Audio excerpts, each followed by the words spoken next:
Habla el capitán en retiro Fabio Marín, quien interpuso la queja ante la Procuraduría por presuntas irregularidades y corrupción en la Policía Nacional.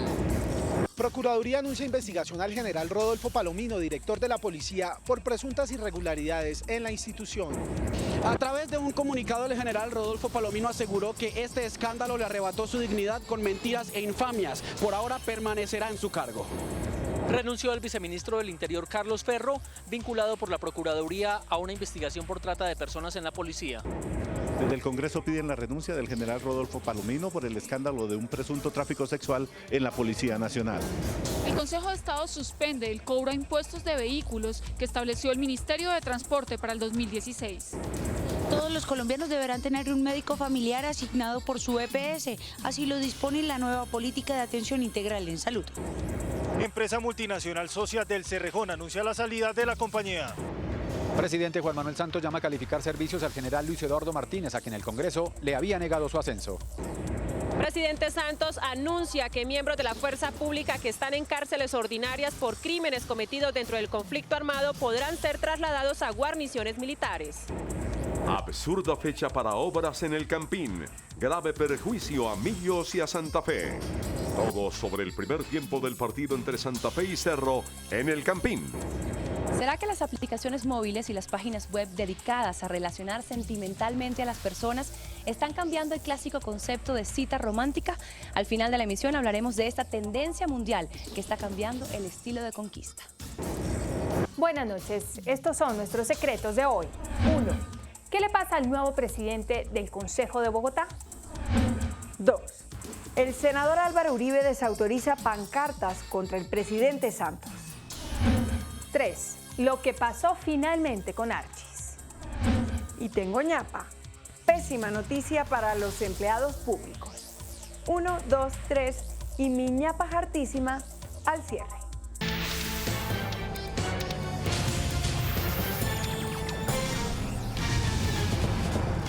Buenas noches. CMI logró el testimonio del capitán en retiro John Fabio Marín Larrondo, quien interpuso la queja ante la Procuraduría sobre las presuntas irregularidades al interior de la policía y que motivaron la apertura de investigación contra el director de la institución. El exoficial reveló que ha documentado todo lo denunciado. El capitán en retiro John Fabio Marín Larraondo, quien interpuso la queja disciplinaria en el Ministerio Público, señaló que a través de un blog ha logrado documentar casos de presunta corrupción en la Policía Nacional, además de manifestaciones de supuestos abusos contra cadetes en la escuela de formación. Donde ellos referencian de que los dejan sin permiso, no les dan franquicia, prácticamente están expuestos a situaciones en las que van minando su salud mental.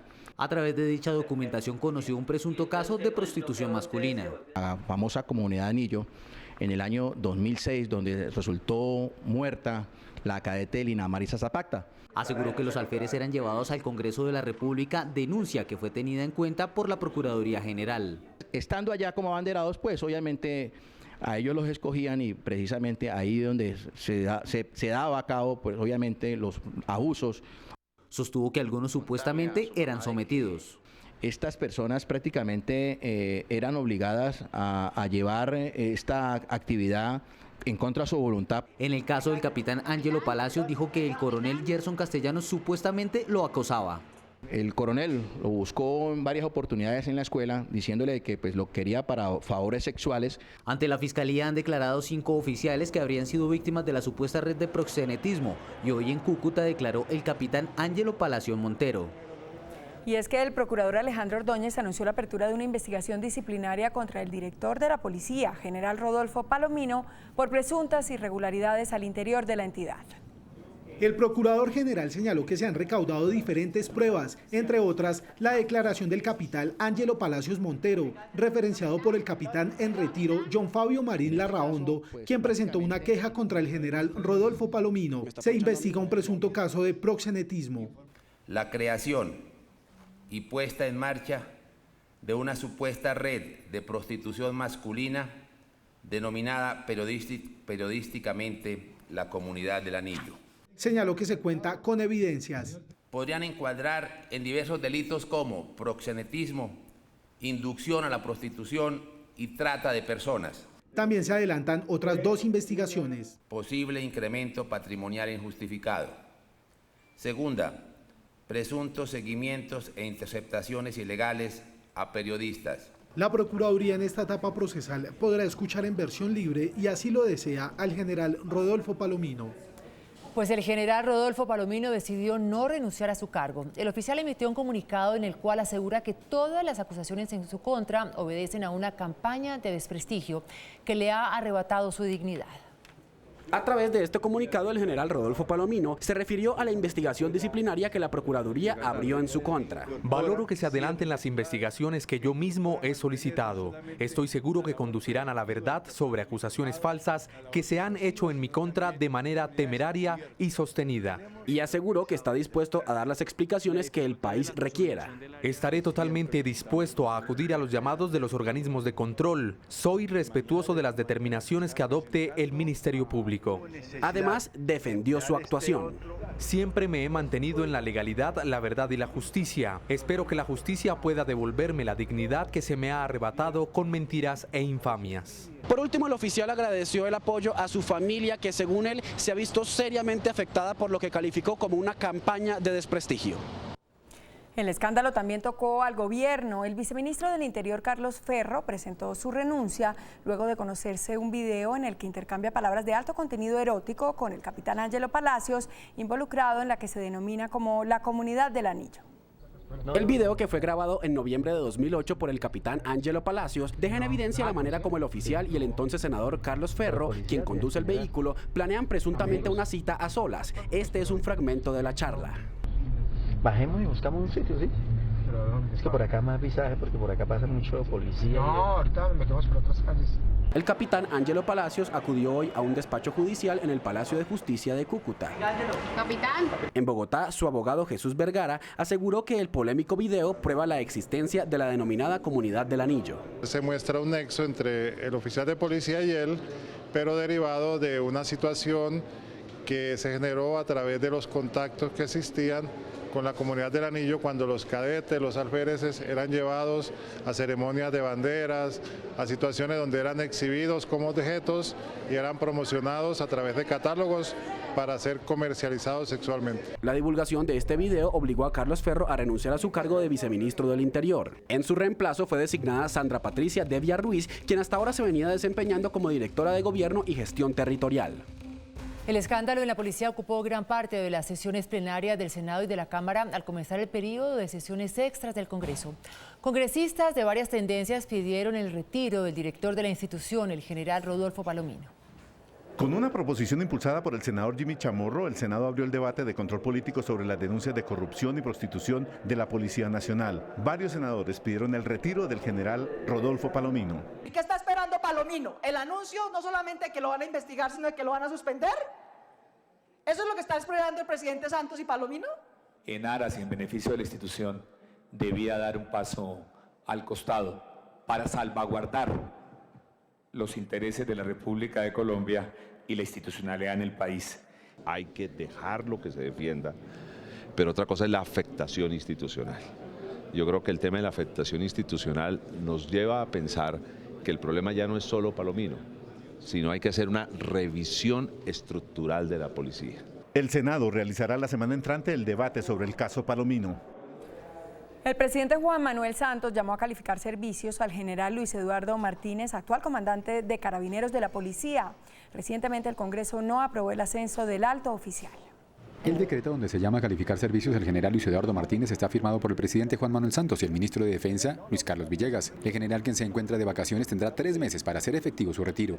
Congresistas que votaron negativamente el ascenso del general Luis Eduardo Martínez aseguran que el presidente Juan Manuel Santos les dio la razón. Bueno, yo creo que corresponde a las advertencias que habíamos hecho sobre el general Martínez. Pesan acusaciones muy graves que tienen que ver con hechos de presunta violación de derechos humanos, que están relacionadas con actividades eventualmente de concierto para delinquir con grupos al margen de la ley, situaciones de espionaje. Otros parlamentarios pidieron que esta decisión sirva para depurar los ascensos de la policía. Siempre mantener un control estricto y hacer los cambios y las depuraciones cuando sea necesario. Yo sí creo que es el momento oportuno para que desde el interior de la policía se haga una depuración. El general Luis Eduardo Martínez tiene 35 años en la institución. Consejo de Estado suspendió el cobro del impuesto a los vehículos establecido por el Ministerio de Transporte para el año 2016. El gobierno anunció que acatará la decisión y que expedirá una nueva tabla de avalúos para los vehículos. El cobro de impuestos a los vehículos para este año tuvo un revés en el Consejo de Estado. El alto tribunal ordenó suspender provisionalmente la aplicación de la tabla de avalúos al considerar que el Ministerio de Transporte no justificó la base gravable ni entregó información suficiente a la ciudadanía. No se puede seguir ejecutando, no se puede seguir cobrando por parte del Ministerio el cobro respectivo del impuesto, porque la base gravable que estaba en esta resolución está suspendida. El Ministerio de Transporte aseguró que acatará la decisión y que desde mañana publicará en la página web el proyecto de una nueva resolución para que sea consultada por los ciudadanos previo a la expedición. El gobierno, especialmente cuando tiene que tomar decisiones sobre impuestos, sobre lo que tenemos que pagar los ciudadanos, debe explicar y motivar ampliamente, claramente, las razones por las cuales toma ese tipo de decisiones. Los demandantes hicieron un llamado a los ciudadanos para que no tramiten pagos hasta que la nueva resolución quede en firme. Los usuarios tienen que esperar un momento hasta que el Ministerio de Transporte resuelva esta situación. La Federación de Departamentos alertó de los riesgos por la demora en el recaudo de este impuesto. Los departamentos estarían en la imposibilidad tanto de liquidar como de recaudar al impuesto de vehículos, y estamos hablando de algo más de 1.6 billones de pesos. El Ministerio de Transporte anunció que la nueva resolución dará respuesta a las críticas de diferentes sectores. Todos los colombianos deberán tener un médico familiar asignado por una EPS. Así lo dispone la nueva política de atención en salud que lanzó el ministro Alejandro Gaviria.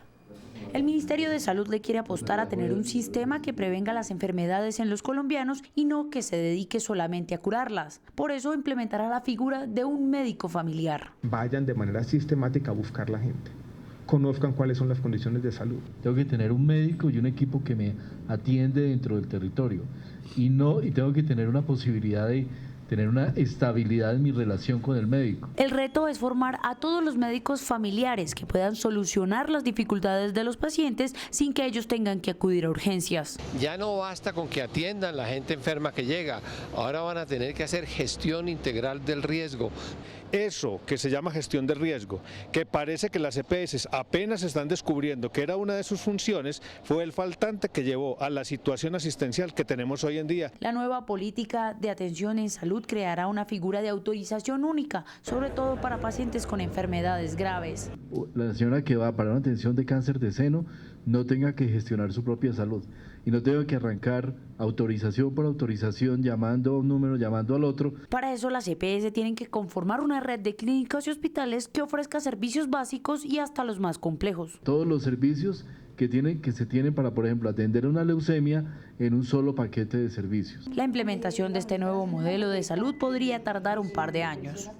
El presidente Juan Manuel Santos reveló que miembros de las Fuerzas Armadas que están en cárceles ordinarias por crímenes cometidos dentro del conflicto podrán ser trasladados a guarniciones militares para pagar sus condenas. Al término de una reunión con oficiales y suboficiales de la Primera División del Ejército en Santa Marta, el presidente dijo que así como a la guerrilla se ha querido alcanzar el máximo de justicia, frente a las Fuerzas Armadas han querido obtener el máximo de beneficios que permita su seguridad jurídica hacia el futuro. Que están en cárceles ordinarias por crímenes o delitos cometidos con relación al conflicto armado, para que podamos trasladarlos a su fuero carcelario apropiado, que es el fuero carcelario militar. No es nada novedoso, simplemente es cumplir la norma, cumplir la ley. El Código Penitenciario viene desde el siglo pasado, desde los años 90. Señaló que no es conveniente dar amnistías a los militares como algunos están proponiendo. No existe, no puede existir amnistías para los miembros de nuestras Fuerzas Armadas. Eso está establecido con toda claridad en las sentencias, por ejemplo, de la Corte Interamericana de Derechos Humanos. Descarta la posibilidad de que se presente la delación de la comisión de un delito con miras a obtener beneficios por corrupción o por mala intención. No se aplica el principio de oportunidad. El presidente también se refirió al paro armado del ELN. O se suben al tren de la paz, que ya los está dejando, o se someten a la acción implacable de nuestra fuerza pública. El expresidente Álvaro Uribe propuso esta noche una fórmula para que el gobierno acepte negociar con el ELN, que el grupo guerrillero suspenda actividades criminales, concentre en un solo sitio sus combatientes y acepte verificación nacional e internacional. El expresidente Álvaro Uribe, ante la plenaria del Senado y dirigiéndose a los voceros de la bancada de Unidad Nacional, presentó su fórmula para un eventual diálogo con el ELN. Que le sugieran al gobierno nacional que como condición para empezar el diálogo con el ELN, esta organización criminal suspenda todas sus actividades delictivas, se concentra en un sitio, admita vigilancia nacional e internacional. Eso permite inferir que cualquier delito cometido por fuera de ese sitio no pueda ser atribuible al ELN. Eso daría confianza en la paz. El expresidente Uribe consideró que mientras se deteriora la seguridad nacional, el gobierno habla de paz y el ELN despliega acciones de guerra. Con la quema de 2 vehículos en el Valle y un atentado contra el oleoducto trasandino en Nariño, terminó hoy el anunciado paro armado del ELN. Los 2 vehículos se encontraban parqueados a un lado de la vía Buenaventura, en el municipio de Agua, mientras los conductores descansaban en un hostal. Según la policía Valle del Cauca, los delincuentes se movilizaban en 2 motocicletas y dejaron material alusivo al ELN. El ejército y la policía redoblaron la seguridad en 5 municipios del norte del Valle del Cauca, cerca del departamento de Chocó, donde el ELN ha tenido fuerte influencia. Una carga explosiva fue activada en el oleoducto trasandino que atraviesa el municipio de Piedrancha, en Nariño. Las autoridades responsabilizan del hecho a guerrilleros del ELN que operan en el piedemonte costero nariñense. El bombeo de crudo fue suspendido por funcionarios de Ecopetrol. El gobierno presentó ante el Congreso un proyecto de ley para pedir facultades especiales que le permite establecer zonas de concentración de la guerrilla para la desmovilización y el desarme de los integrantes de las FARC que lleguen a un acuerdo de paz. El proyecto de reforma a la Ley 418 que presentó el ministro del Interior tiene mensaje de urgencia y propone establecer zonas delimitadas del país por tiempo determinado para el proceso de dejación de armas, dar órdenes de localización a la fuerza pública y garantizar la seguridad del proceso de desarme, solicitar suspensión de órdenes de captura para los desmovilizados, establecer mecanismos de monitoreo y verificación nacional o internacional, incluida la administración, registro, control, destrucción o disposición final del armamento. Aquí se toma la decisión de concentrarlos para que con la verificación del Consejo de Seguridad de Naciones Unidas inicien el proceso de entrega de armas. Las comisiones primeras del Senado y Cámara se reunirán conjuntamente para dar primer debate al proyecto y las plenarias lo harán después, en la primera semana de marzo, para su aprobación final. Las autoridades colombianas iniciaron los trámites para deportar a Nicaragua a 108 de los 115 pescadores que fueron retenidos por la Armada Nacional cuando adelantaban una faena de pesca con métodos prohibidos en la reserva de Seaflower. 73 de las 115 personas encontradas por la Armada en medio del mar habían sido abandonadas por los tripulantes de sus buques que huyeron y los dejaron en pequeñas canoas. Estas personas, junto a otras 35, serán deportadas porque las autoridades presumen que no tenían conocimiento que estaban violando la ley. No ocurre lo mismo con los jefes de la tripulación de una de las embarcaciones, que tendrán que permanecer en la isla de San Andrés y responder ante los jueces por pesca ilegal y violación de la soberanía. A estas personas las autoridades les incautaron más de 700 kilos de pesca de especies protegidas y más de 200 equipos de buceo. La canciller María Ángela Holguín respondió a las críticas sobre la petición de retiro de las medidas cautelares de la Comisión Interamericana de Derechos Humanos en favor de los niños de La Guajira.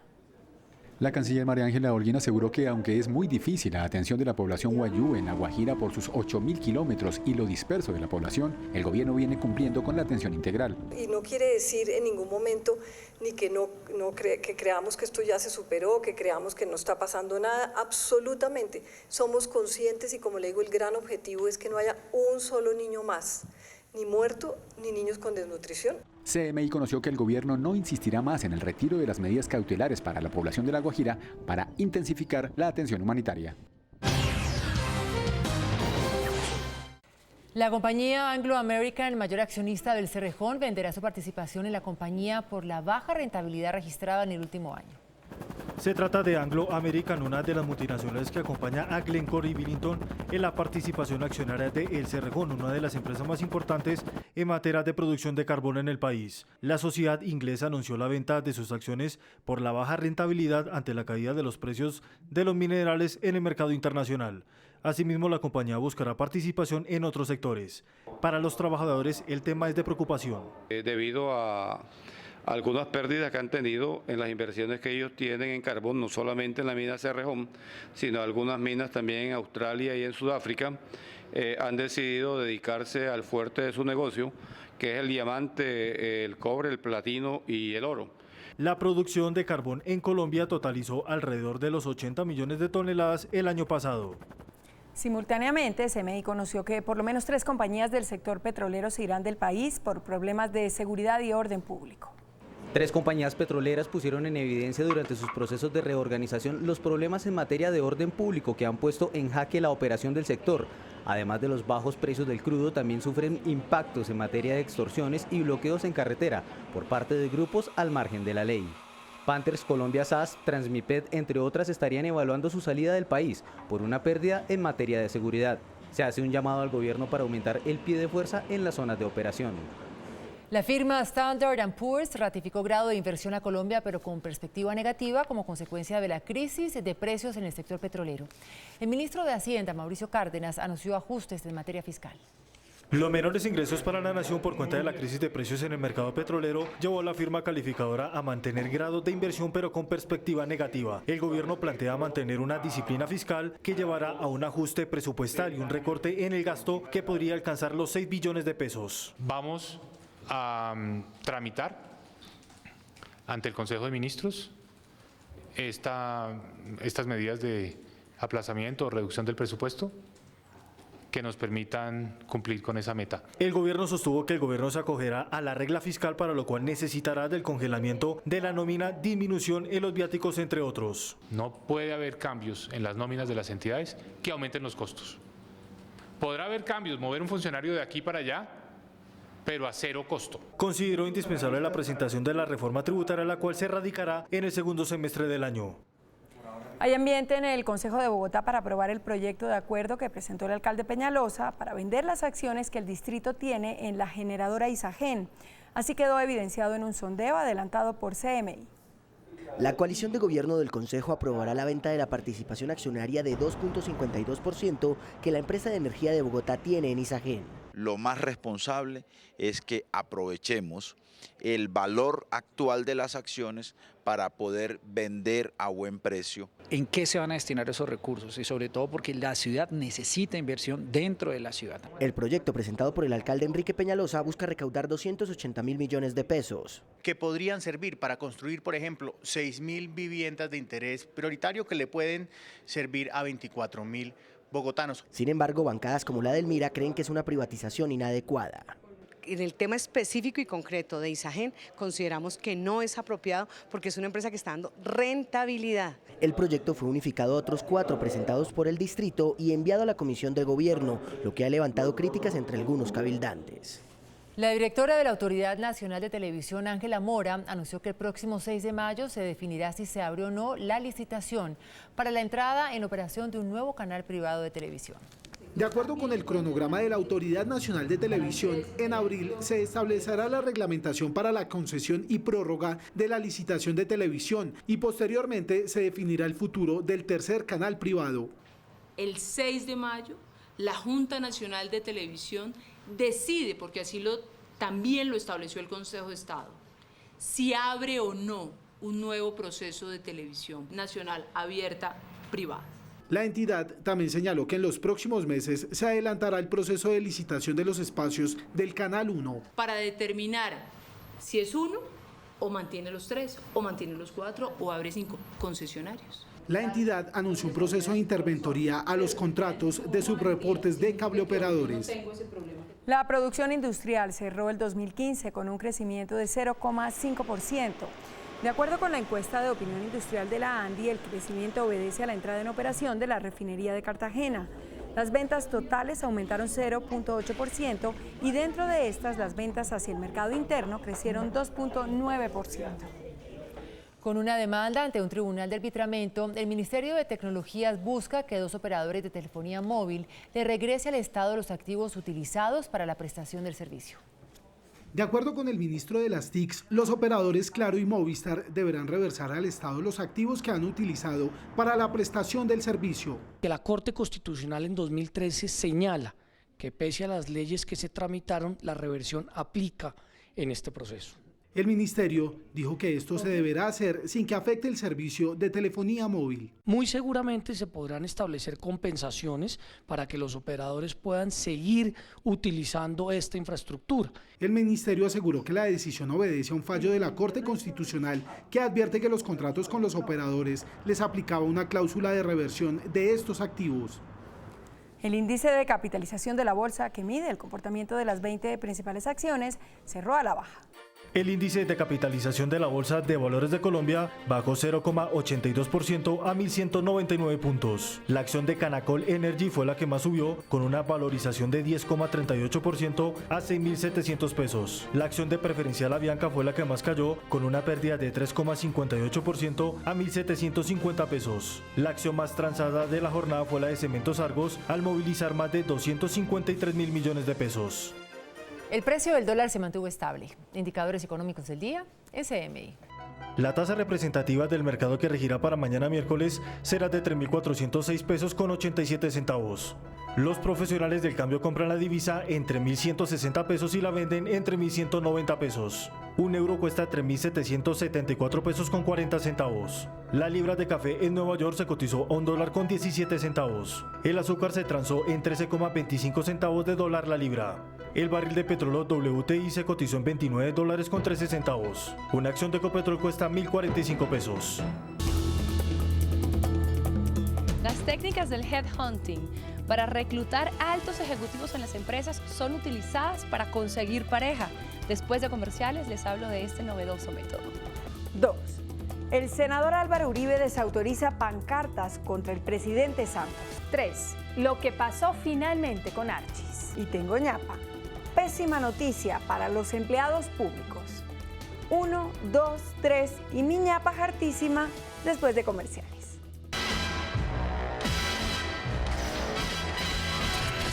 Estos son nuestros secretos de hoy. 1. ¿Qué es lo que pasa con el nuevo presidente del Consejo de Bogotá, doctor Roberto Inestrosa? Concejales se quejan de que no cumple eficientemente obligaciones elementales inherentes al cargo. Dicen que es su culpa, por ejemplo, que hoy Bogotá no tenga contralor. El doctor Inestrosa no hizo a tiempo la convocatoria para su elección, lo que originó el vencimiento del periodo del contralor saliente, Diego Ardila. Hoy hay una contralora encargada, la doctora Ligia Inés Botero, quien era contralor auxiliar y quien se quedará mucho tiempo en el cargo porque no la pueden retirar. Resulta que la doctora Botero está a punto de obtener su pensión y existe la figura que se llama retén pensional, según la cual nadie que esté a punto de pensionarse puede ser retirado del cargo. Como si esto fuera poco, el doctor Inestrosa está nadando en un pantano por la elección del personero. Él fue elegido hace 16 días presidente del Consejo y aún no ha convocado la elección de personero. El periodo del actual se vence el próximo 28 de febrero. Como van las cosas, a quien hay que nombrarle contralor, personero, fiscal, procurador y veedor es al doctor Inestrosa, quien parece más, como lo dijo un concejal, del internado que del externado. 2. La bancada uribista en el Senado acostumbra colocar frente a sus curules pancartas en contra del presidente Santos. Casi siempre critican el proceso de paz con las FARC. Al comenzar esta tarde las sesiones extra del Congreso, los senadores uribistas se sentaron en sus curules y pusieron frente a ellos carteles con un extraño mensaje. Numeral denle Nobel ya, decían los carteles en la parte superior. Abajo, al lado de una fotografía del presidente Santos, los carteles traían distintos mensajes. Para que se acabe la mermelada, para evitar paros, para que se acaben las almendras, para que se acabe el hambre en La Guajira, para que se reactive la economía, para que se acabe el derroche. Es decir, la sucesión de ataques tradicionales del uribismo al presidente. Pero lo inimaginable ocurrió. El expresidente Álvaro Uribe se molestó con los carteles y llamó al senador Fernando Araujo, el promotor, y como ustedes ven en estas imágenes de CMI, le hizo el reclamo. Los senadores fueron retirando regañados los carteles. El expresidente Álvaro Uribe explicó a CMI por qué ordenó el retiro de los carteles. ¿Por qué pedí retirar esos carteles? Porque a mí me toca ser regañón. Está muy bien reclamar por el manejo de la economía, reclamar por el tema de esta inseguridad, reclamar por el tema de La Guajira. Pero ¿para qué meterse con un tema ya que incumbe a personas como el anticipado Nobel al presidente? No me pareció eso y por eso les dije que lo guardara. Todos los senadores acataron en silencio el regaño del expresidente Uribe. 3. ¿Qué pasó con la venta de Archis? Ayer les comenté que el plazo para vender la cadena de restaurantes Archis, uno de los activos embargados a Víctor Maldonado, uno de los promotores del Fondo Premium, se había ampliado hasta la medianoche. Hoy, a través de un comunicado, se informó que terminó exitosamente el proceso de recepción de ofertas y que, de acuerdo con el reglamento, en los próximos días se comunicará el resultado final. Averiguamos lo que pasó con este proceso y nos enteramos de lo siguiente. Primero, el grupo Nutresa no presentó oferta. Segundo, tampoco hizo oferta la cadena de restaurantes OMA. Tercero, una firma comisionista de bolsa que manifestó interés tampoco presentó una oferta, lo que permite concluir que solo hubo un oferente, que podría ser el grupo mexicano Alsea, administrador de varias franquicias de comidas rápidas como Burger King.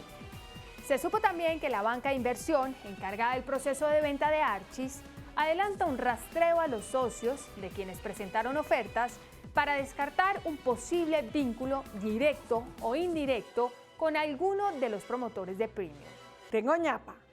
Pésima noticia para los empleados públicos. Resulta que este año el lunes santo es festivo, se celebra el Día de San José. En esta circular expedida por el Departamento Administrativo de la Función Pública se advierte que, por instrucciones de la Presidencia de la República, este año sin excepción no se hará compensación para descansar la Semana Santa. Por lo tanto, se elaborará normalmente durante los días hábiles correspondientes. Como quien dice, a trabajar martes y miércoles de Semana Santa. Jefe, ¿será que puedo emitir martes y miércoles desde Santa Marta? Hasta mañana, que descanse.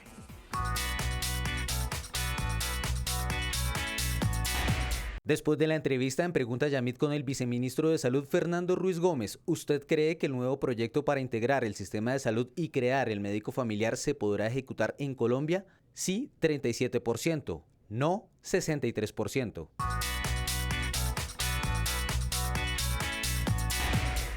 Hasta aquí las noticias y no se muevan que ya viene hashtag.